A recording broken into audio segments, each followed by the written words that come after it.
Chapter 464, A World in a Painting.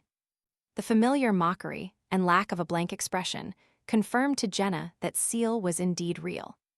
"Damn it, can't you speak properly?" Jenna cursed, waving the cloth in her hand. Lumion closed the door behind him and smiled. "You're quite energetic, you're not crying from fear."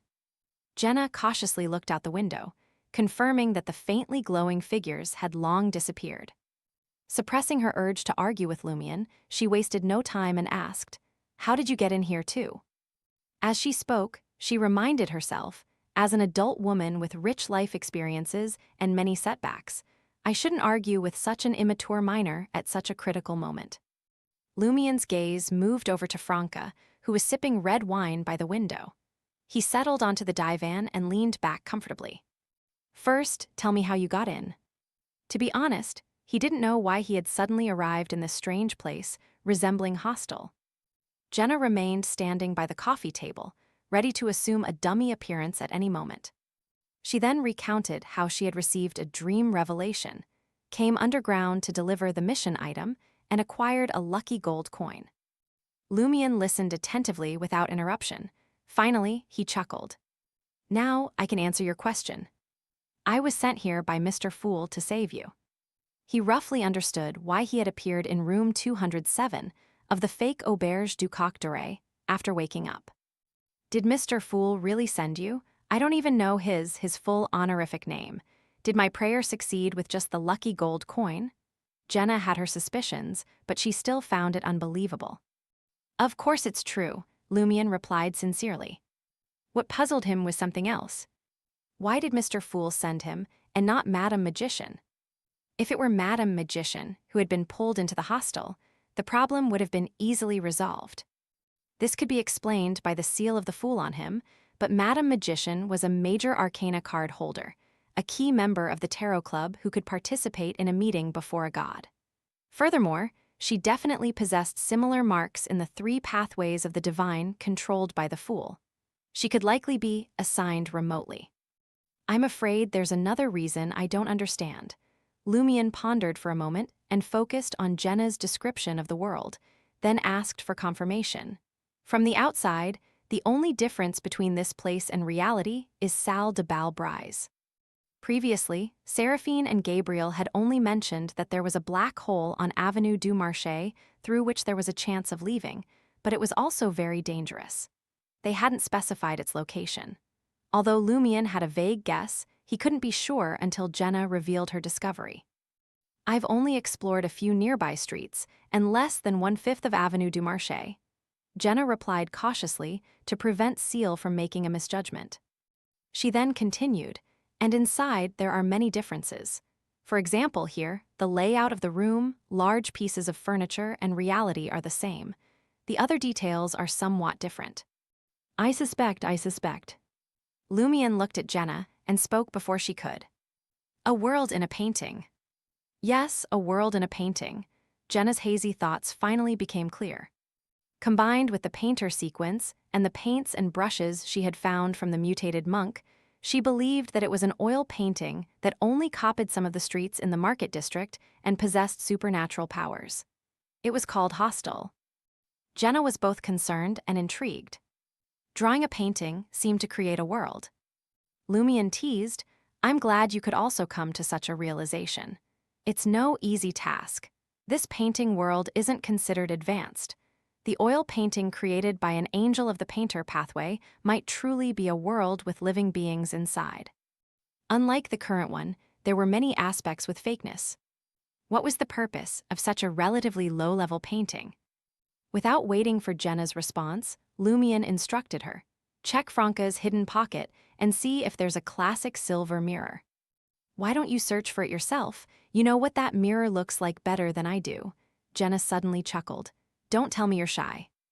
Lumion said nonchalantly, "If you're not here, I'll search for it on my own. But since I can instruct you, why should I tire myself out?"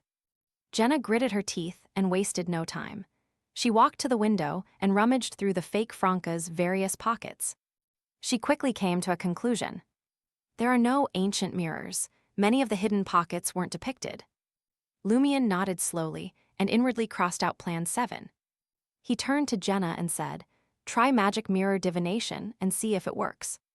Jenna, experienced, knew that Lumion wanted to use this opportunity to confirm if the world in the painting was connected to the spirit world and determine if his teleportation could succeed or help them leave.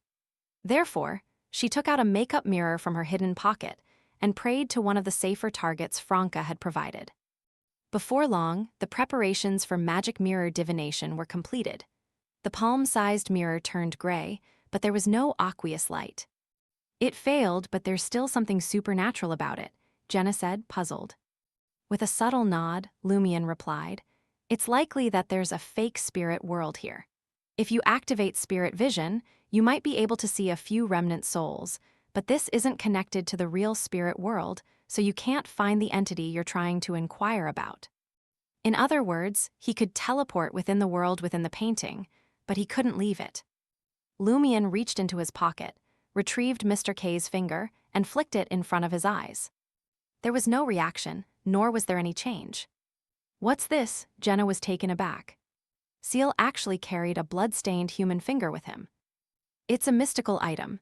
It can't contact the outside world," Lumion explained patronizingly. Simultaneously, he sighed inwardly. Mr. K's finger seemed impressive, but it could never be used to its full effect. Most of the time, Lumion had no use for it. When he needed it, the environment was often special, preventing him from using its connection to the true form to summon Mr. K. Jenna didn't press further. She pursed her lips and said, "So, what should we do next?" She couldn't think of any other way to leave this place. She could only consider starting with the black hole in Salle de Balbrise, the edge of the painting world, and the situation with the two fake cathedrals. Lumion chuckled. "No need to rush, I still have 8 plans left. But before we try them, we need to make a trip to Avenue du Marché and observe the black hole at Salle de Balbrise up close." "Are you planning to leave from there?" Jenna asked with a frown. It seemed perilous. Lumion stood up and walked towards apartment 601's door. "It is my last resort, but it's also a necessary preparation. I don't want to try the other methods and fail, only to be discovered by the pixies and blocked by the tenants of the hostel. When that happens, I won't even be able to approach Salle de Balbrise even if I want to risk it."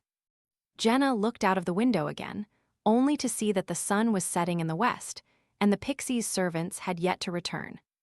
Only then did she quickly follow Lumion down the stairs. On the way, she inquired, why did those heretics create such a painting world to hide the hostel's residents? Lumion pondered for a moment and replied thoughtfully, "I believe this is a secondary purpose. Overall, it seems more like a ritual. Think about it. This place resembles a phony market district.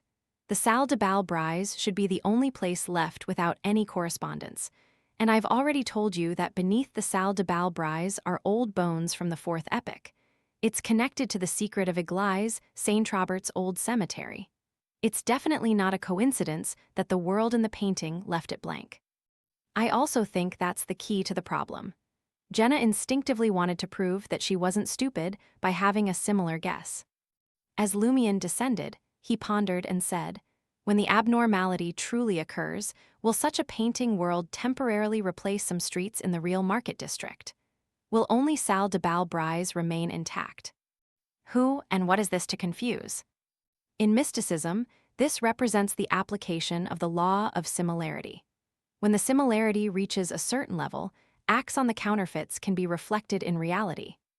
Could they be using this method to unravel Salle de Balbrise's underground secrets and uncover the old bones of the Fourth Epoch?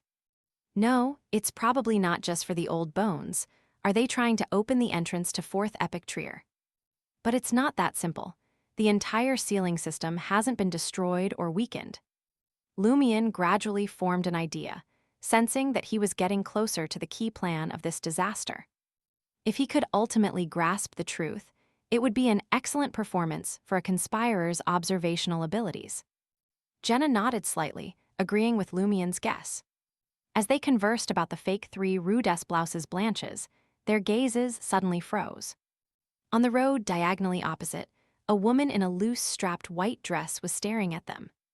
The woman had a beautiful face, her slightly curly black hair cascading messily over her shoulders. Her blue eyes were rather vacant, and her entire person appeared detached yet real. Lumion and Jenna had encountered similar auras and feelings in another person. It was the human model, Seraphine, room 12 of the hostel. Is this another room in the hostel, another human model? Why is she here? It's as if she's waiting for Jenna and me. Lumion tensed up and instinctively reached out with his right hand to grab Jenna's shoulder. Simultaneously, the beautiful woman's voice drifted with a smile. Fate predestined us to meet. Convergence always happens inadvertently.